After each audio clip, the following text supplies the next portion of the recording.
여러분들이 봉독한 말라기를 통해서 이 말씀을 하신 것, 우리 하나님이 이 16, 17을 두 절을 통해서 아주 귀한 말씀은 기념책에 기록되게, 그 다음에 하나님께서 정한 날이 이르면, 그래서 여기 그때 여호와를 경외하는 자들이 이렇게 말했죠. 경외라는 건 뭡니까?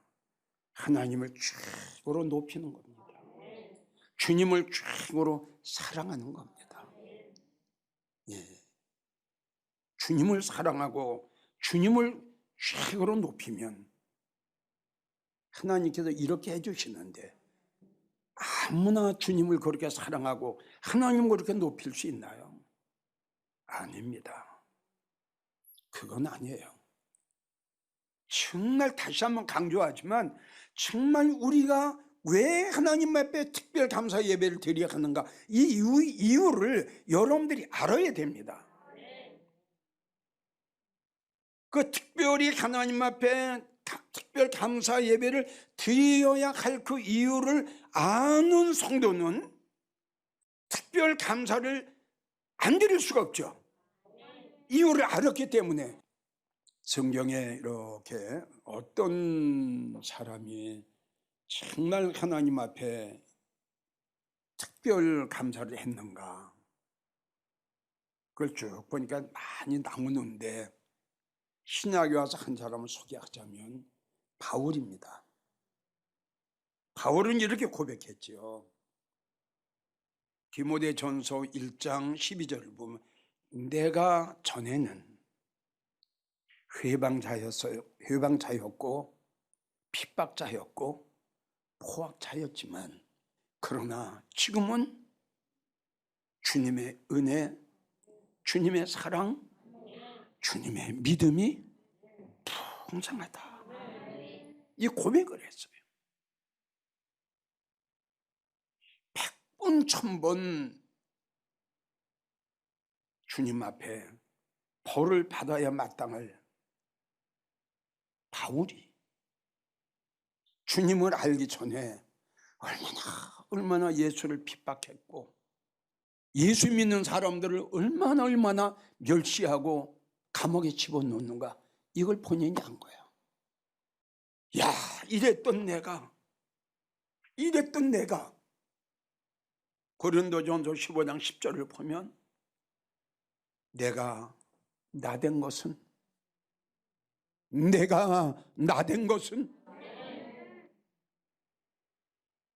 하나님의 은혜다. 다시 한번 여러분들에게 강조해요. 왜 내가 안 바꿔집니까? 왜 내가 안 달려집니까? 왜 내가 변화가 안 됩니까? 그러나 성경에 변화된 사람, 여러분들에게 좀 소개하는 바울, 이렇게 바꿔줬어요. 내가 나된 것은 하나님의 은혜다. 그래 내가 주님 앞에 감사 안 할 수가 없다. 바울은 또 이렇게 고백을 합니다. 이 모든 환난과 핍박과 멸시와 천대를 이길 수 있는 믿음을 주신 하나님께 감사하노라. 내가 아무리 애쓰고 노력을 해도 주님이 나와 함께 하지 않으시고 주님이 나를 지켜주지 않으시면 나는 이길 수가 없었는데, 내가 오늘 이 자리에 있는 것도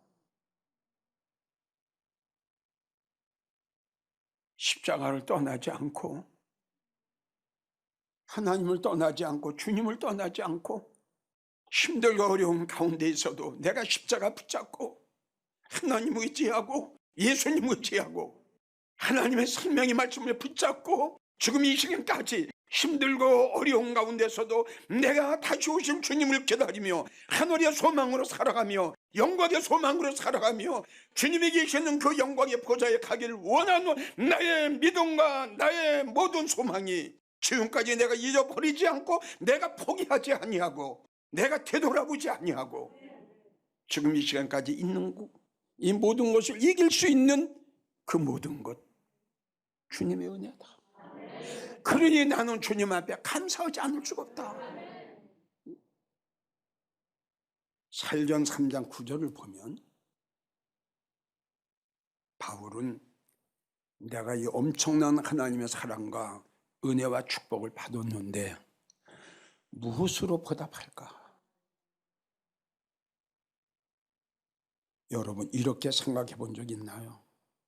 솔직하게 여러분들이 주님 앞에 은혜 받고 여러분들이 주님 앞에 축복 받았다고 합니다. 그렇다면 바울이 지금 이야기합니다. 무엇으로 보답할까?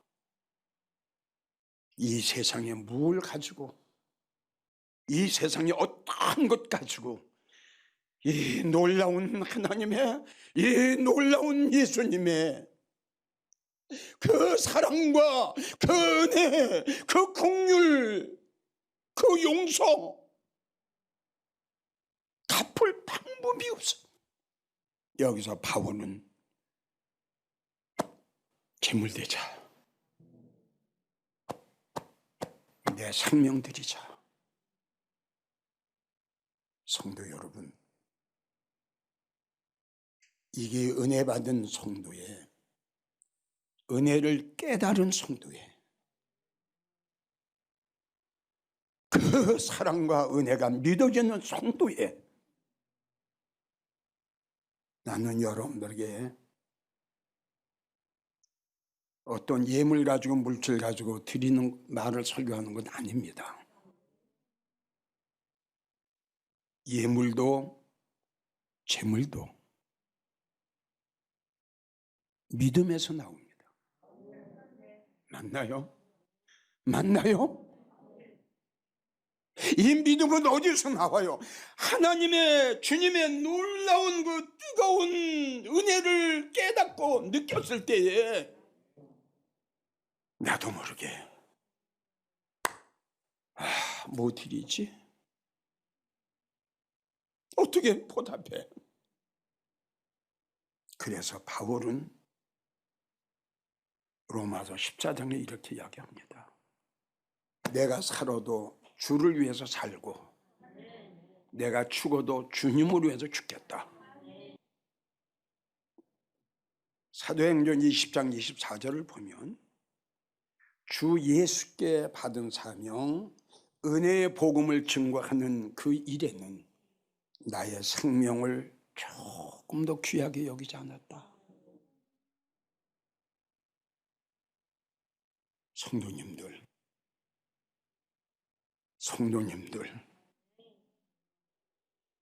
이것이 은혜 받은 성도의 고백이랍니다.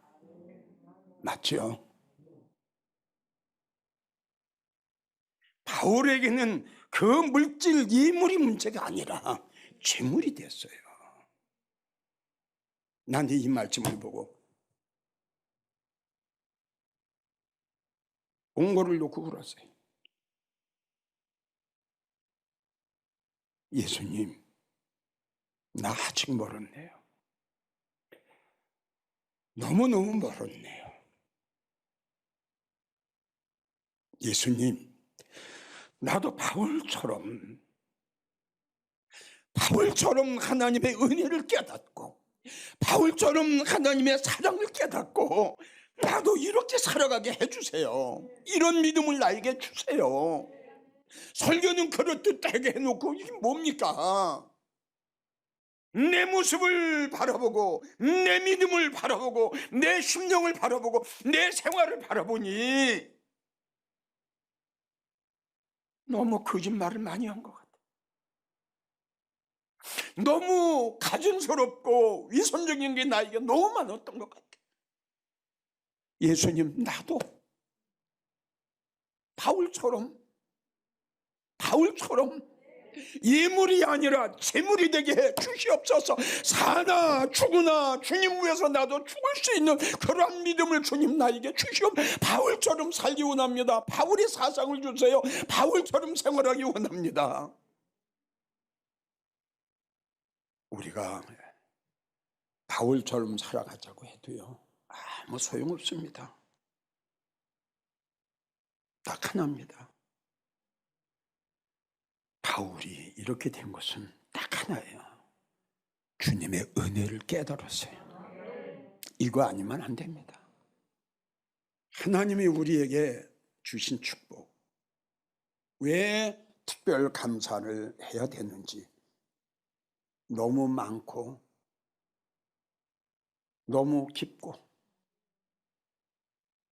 글로도 말로도 내 입장에서는 다 여러분들에게 소개할 수가 없을 것 같아. 여러분들에게 한 가지 소개를 하고 싶다면,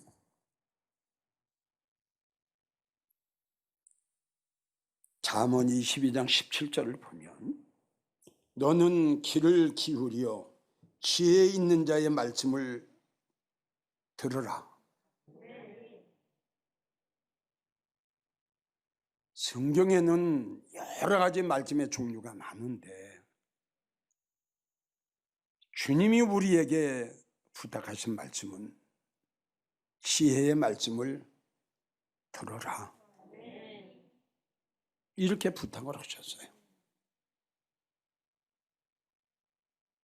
자, 이 말씀을 우리는 22장 17절로 끝나지 말고 이 말씀을 가지고 역대하 9장으로 가야 돼요.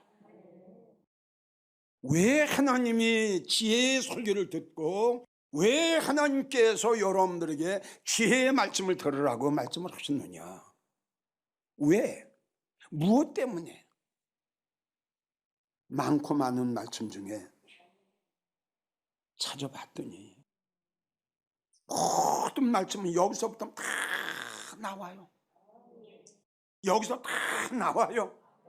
지혜의 말씀이 아니면 영광의 복음도, 들림의 복음도, 말세의 복음도, 재림의 복음도, 어떠한 복음도 이 지혜의 말씀 아니면 나올 수가 없다 이겁니다. 이 세상의 지혜 가지고, 이 세상의 학문, 이 세상에 아는 것 가지고는 이 말씀이 나올 수가 없죠. 너는 지혜의 말을 들어라. 자, 우리는 지금 말씀드린 대로 너희는 복받았다. 참 복받았다. 나는 이게 너무너무 감사한 거예요. 너무너무 감사. 다른 성도들은 이 땅에 돈 많고 잘 살고 부자 되고 성공하고 출세하고 현실 속의 미래를 이루는 거, 이것이 그들에겐 축복이요 복받았다고 하는지 모르지만 나는 그게 아니라고 그랬어요. 여러분, 우리는 돌감람나무야. 참 감람나무한테 붙어 있을 때, 할렐루야, 할렐루야, 참 감람나무한테 붙어 있을 때에 그 뿌리의 진액을 받을 수 있어요. 나무에서 가지가 꺾여지면 공급이 중단돼요. 하나님의 말씀, 하나님의 은혜, 하나님의 사랑, 하나님의 긍휼, 하나님의 용서, 하나님의 자비 끊어져요. 가지가 나무에 붙어 있어야 물이 올라가지.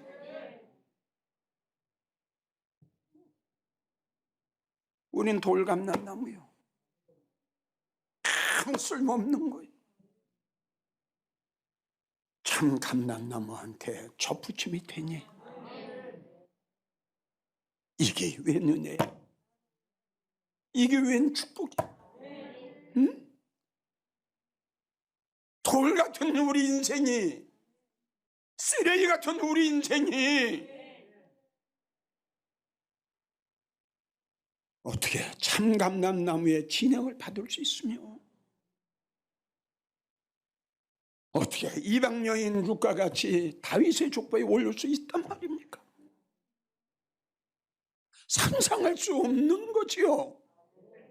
참 믿기가 어려운 축복이죠. 우리는 지혜자의 설교를 듣는 게 얼마나 중요한지를 우리는 성경을 통해서 알았습니다. 신명기 4장 6절, 우리의 마음을 뜨겁게 만드는 그 말씀이 뭡니까?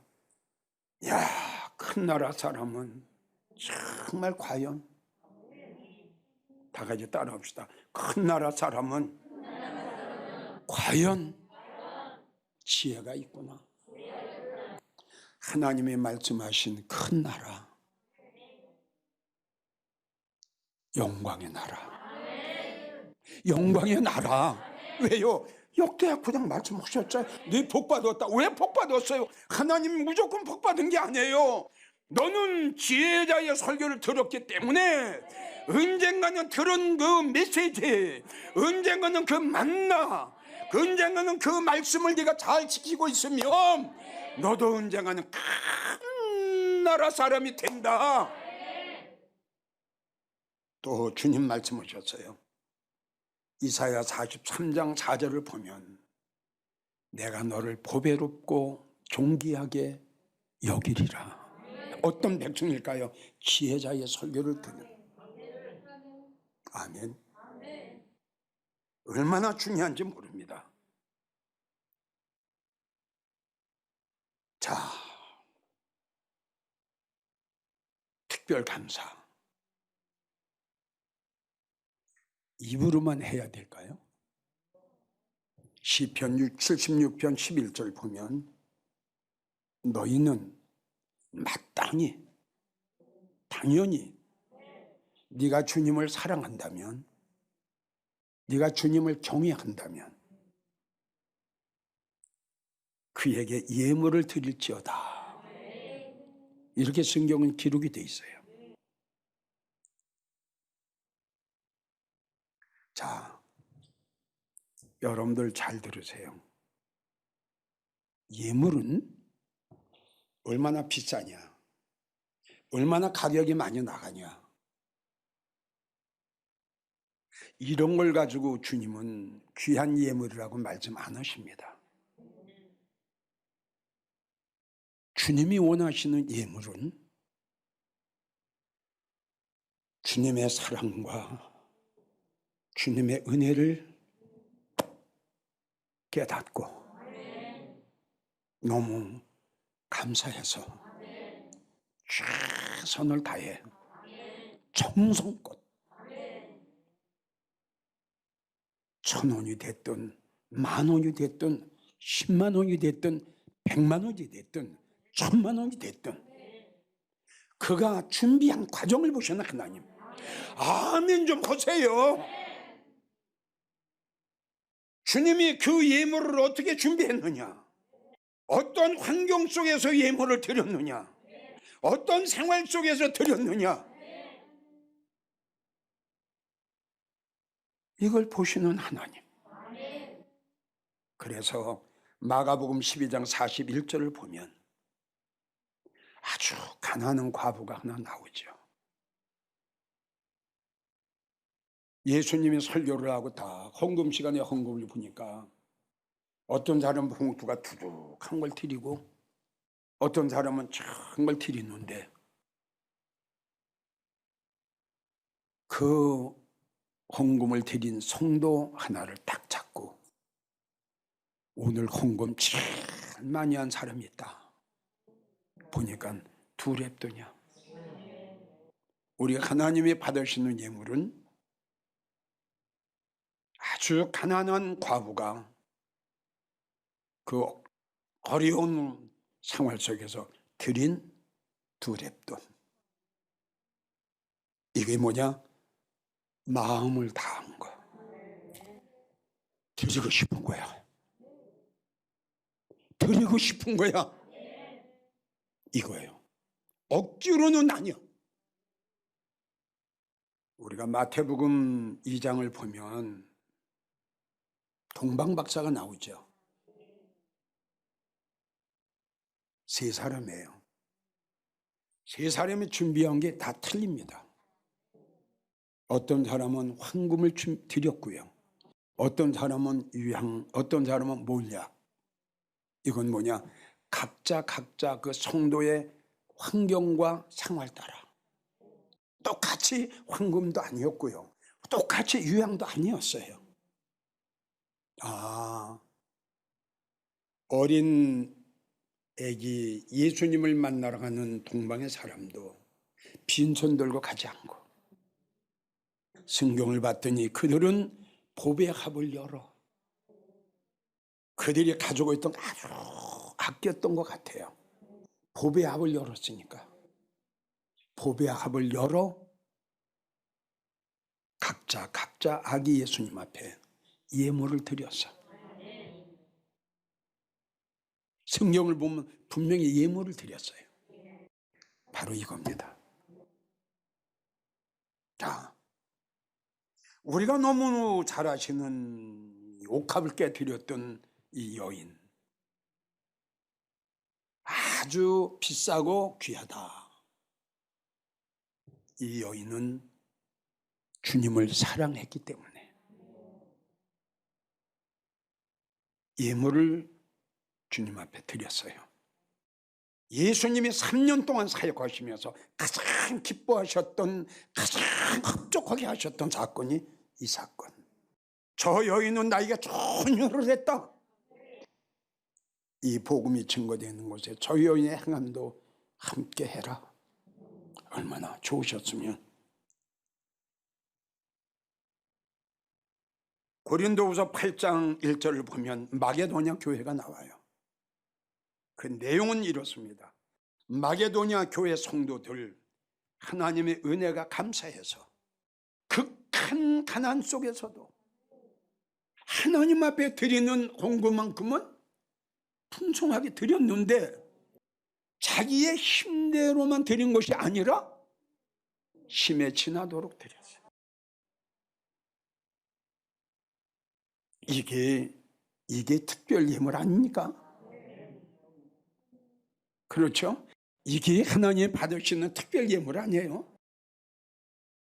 말라기 3장 17절, 주님이 이러한 성도들을 어떻게 하느냐? 만군의 여호와가 너희에게 말하노라. 들으세요. 하나님이 이렇게 한 백성, 가난한 과부가 2렙돈을 특별 예물로 드린 이 과부, 마게도냐 교회들이 극한 가난 속에서도 힘에 넘치도록 예물을 드린 그런 성도들을 향하여 하신 말씀, 동방박사처럼 보배합을 열어 귀한 예물을 주님께 드렸던 이 박사들에게 하신 말씀. 아멘. 옥합을 깼던 이 마리아와 같은 성도들에게 하시는 말씀, 이건 언약의 말씀이에요. 만군의 여호와가 이렇게 하는 성도들에게 내가 말하노라. 내가 말하노라. 이러한 성도들에게 내가 말하노라. 할렐루야. 뭐라고 말씀하셨느냐? 내가 정한 날이 올 거다. 너무 좋은 말씀. 내가 정한 날이 올 거다. 아멘. 하나님이 정한 날이 올 것이다. 그날에 그들로, 그랬어요. 그들이 누굽니까? 지금 소개했잖아요. 그들로 특별한 소유물로 삼으신다고 했으니, 천년왕국이 이루어졌을 때 어떻게 말로 표현합니까? 천년왕국이 이루어졌을 때 그들로, 내가 정한 날 천년왕국, 그날이 이르면 그들로 드릴 수 없는 환경 속에서, 그 어려운 환경 속에서 정성을 담아, 마음을 담아, 최선을 다해 눈물로 만드는, 정성으로 만드는, 최선을 다한 그들로 나의 특별한 소유물을 삼을 거다. 하나님의 언약. 이러한 성도가 되시기를 정말 간곡하게 부탁합니다.